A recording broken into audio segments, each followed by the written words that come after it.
Ni Alhamisi ya Mei Mosi mwaka wa 2025, siku ya wafanyakazi duniani.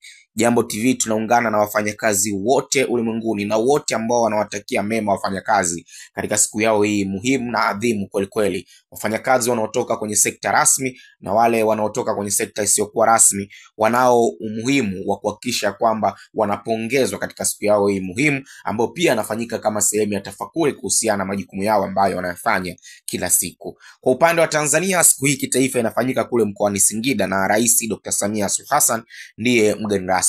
Licha ya yote ambayo nimeyaeleza, lakini siku ambayo imeamka na tafakuri ambayo ina masuala hasi na chanya kwa ujumla wake. Na kwa ujumla nitazungumzia kuhusiana na taarifa za kushambuliwa kwa katibu mkuu wa Baraza la Maaskofu wa Kanisa Katoliki hapa nchini, Padri Dr. Charles Kitima, ambaye ina taarifa zake zilisambaa katika mitandao mbalimbali ya kijamii kuanzia usiku wa kuamkia leo majira kama ya saa 4 hivi. Taarifa zake zilianza kusambaa na mpaka asubuhi hii tunayoamka zimekuwa taarifa ambazo zinatembea kwa kasi sana katika mitandao ya kijamii, na nimepita katika mitandao mbalimbali kuona vyanzo kadha wa kadha ambavyo vimeandika taarifa hiyo. Na mfano kwenye ukurasa wa God Bless Jonathan Lema ambaye ni mjumbe wa kamati kuu wa Chama cha Demokrasia na Maendeleo Chadema, yeye ameandika Father Kitima ameshambuliwa. Hii ni hatari sana na mwelekeo huu ni mbaya zaidi. Naona hatari mbele. Ninaota kuwa ujasiri wa shambulizi hili pengine utakuwa na sababu ya kuogopesha, kutisha na kuongeza hofu kubwa kwa wakosoaji dhidi ya udhalimu, uonevu, dhambi, ukandamizaji. Hatua hii mbaya inatakiwa kukutana na vikwazo vikali kutoka kwa jamii ya watu wanaotaka haki katika nchi bila kujali itikadi zao za dini, kabila na siasa. Na laani vikali shambulio hili ambalo linajenga hofu kubwa kwa viongozi wa dini na wananchi. Huu ni wakati wa kusimama kinyume na udhalimu wa aina yoyote kwa umoja wetu kama nchi na taifa la Mungu. Mungu akuponye haraka.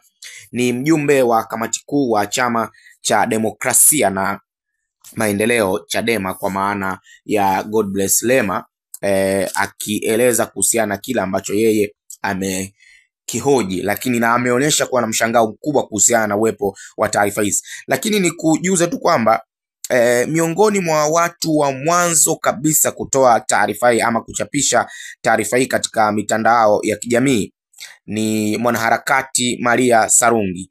Yeye ndo alikuwa mtu wa mwanzo kabisa wa kuandika, na aliandika ya kwamba akasema breaking news, nikinukuu anasema tumepokea taarifa muda huu kuwa Father Dr. Charles Kitima ameshambuliwa usiku huu nyumbani kwake na kujeruhiwa vibaya. Hali yake si nzuri. Tunaendelea kufuatilia hii taarifa ili ieleweke kuwa shambulio kama hili hatuwezi kuchukulia kama bahati mbaya. Father Kitima ameshambuliwa kwa maneno na yeye ametaja kwamba na CCM kwa madai yake kwa muda sasa. Ujumbe kwenu madhulumati, kama kweli mmehusika, mnaanza vita mlioshindwa tayari. Ugua pole Dr. Kitima, tunaendelea kukuombea. Ni kauli yake na kila ambacho yeye alikuwa anaona kuhusiana na kila ambacho amekiandika. Lakini mwanasiasa mwingine ambaye amechapisha ni Odero Chazi Odero, ambaye ni msaidizi wa karibu wa makamu mwenyekiti wa Chadema Tanzania Bara John Heche. Odero ameandika gharama ya kutetea haki na kusimamia ukweli ni kubwa. Pole sana Father Kitima, Mungu akuinue na ukuponya. Wabaya wamekuumiza sana, ila Mungu amesimama na wewe. Yeye ameandika hivyo. John Wegesa Heche, makamu mwenyekiti wa Chadema, yeye ameandika nimepokea taarifa mbaya za kushambuliwa kwa mwalimu wangu Dr. Kitima usiku huu. Hii ni habari mbaya sana kwa nchi yetu. Tumefikaje hapa? Get well soon Father, tunakuombea. Ni maneno ya John Wegesa Heche. Mtu mwingine ambaye ni katika pitapita yangu wengi sana wameandika, na ukurasa maarufu kabisa wa Change Tanzania huo umeandika maelezo yafuatayo ambayo hutumia lugha ya Kiingereza. Wanasema Bishop Wolfgang Pisa has confirmed that Father Kitima was brutally attacked at his residence in Dar es Salaam, leaving him with severe injuries that necessitated a hospital stay. Yesterday, a senior member of the CCM made a blatant threat against Father Kitima due to his steadfast support for the No Reform No Election movement, which advocates for much needed electoral reform. In his recent statement, Father Kitima stressed the importance of voter rights reminding everyone that voters have the power to choose their leaders.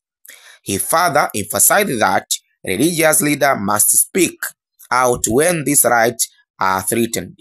His message highlights the urgency of the situation and calls for safeguarding voters' right. #Change Tanzania. Ni kauli hiyo ambayo na nikinukuu kwa lugha rahisi kabisa ya tafsiri. Yeye amesema Askofu Wolfgang Pisa, huyu ni rais wa baraza la maaskofu wa kanisa Katoliki hapa nchini kwa maana ya TEC, amethibitisha suala la kushambuliwa kwa Padri Kitima akiwa kwenye makazi yake jijini Dar es Salaam, na kwamba hivi sasa akiwa ni majeruhi na amekimbizwa katika hospitali kwa ajili ya kupatiwa huduma.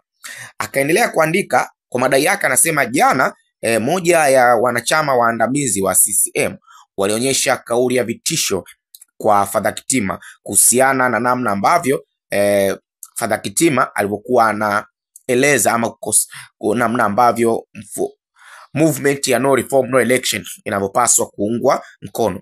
Ameenda mbali zaidi katika ukurasa huu wa Change Tanzania, anasema kwa kauli ya Padri Kitima moja kwa moja ni kauli muhimu kwa wale wote ambao wanapigania haki katika maendeleo, lakini pia wale wote ambao wanakosoa viongozi ambao si wawajibikaji. Anasema Padri Kitima alitoa message kwamba viongozi wa dini hawapaswi kukaa kimya wakati ambavyo watu wengi ama wito wa wengi umekuwa ukionyesha namna gani udhalimu unafanyika kwenye maeneo mbalimbali. Ni sehemu tu ya kile ambacho kimeandikwa. Rais wa chama cha wanasheria Tanganyika TLS, Boniface Mwabukusi, wakili huyo, amesema nimeshtushwa sana na taarifa zinazosambaa mitandaoni za kushambuliwa kwa Padri Dr. Charles Kitima. Hii ni vita ya giza dhidi ya nuru, ni vita ya waovu dhidi ya wema, vita ya dhuluma dhidi ya haki. Ninafuatilia habari hizi na kamwe hatutapiga magoti uovu.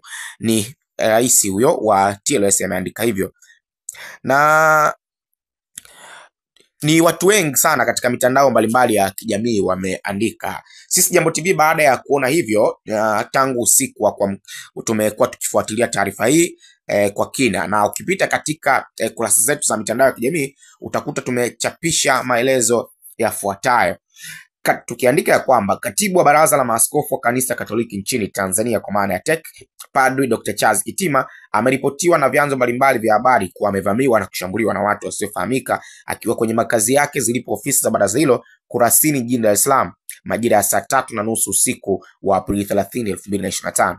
Baadhi ya mashuhuda na waumini wa kanisa hilo waliokuwepo kwenye mgahawa mmoja ndani ya viunga vya TEC Kurasini wameieleza Jambo TV kuwa Padri Kitima akiwa kwenye mazungumzo na baadhi ya watu alinyanyuka na kuelekea msalani, na ghafla kwa dakika chache walitokea watu waliomshambulia kwa sekunde chache na kisha kuondoka. Baadaye ndipo Padri Kitima alipoonekana akiomba msaada akiwa anavuja damu katika sehemu mbalimbali za mwili wake.